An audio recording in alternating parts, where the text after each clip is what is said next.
Mga kapuso, nabitin ba kayo sa pagkain ng seafood nitong Semana Santa? Kahit tapos ng Holy Week, pwede pa rin lantakan ng seafood buffet sa Makati o mag-seafood set meal sa Intramuros kung saan nabusog ka na.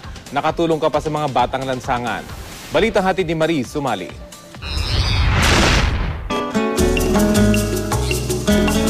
Akalain mo nasa tabing dagat ka sa seafood buffet sa restaurant ito sa Makati. Pwedeng umpisahan ang seafood trip sa smoked and cured fish appetizers. Isunod ang salad ng grilled squid, grilled shrimp at roma. May mga main course naman na hinaluan ng curry at cream sauce and different flavors. Pwede rin daw magpaluto ng putahe gaya ng buttered lobster at sugpo.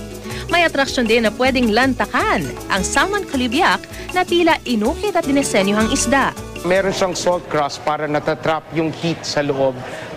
Yung salmon, very moist, malambot na malambot po dahil nakukulog po siya ng salt crust.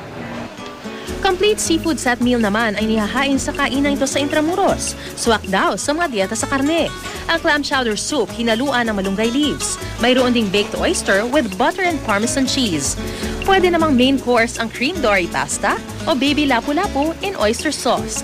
At ang dessert, sampaguita ice cream.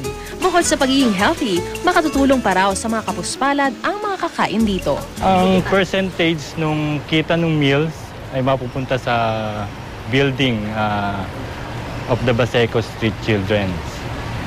And then we'll extend our promotion until April 15 para mas marami pa kayong matulungan.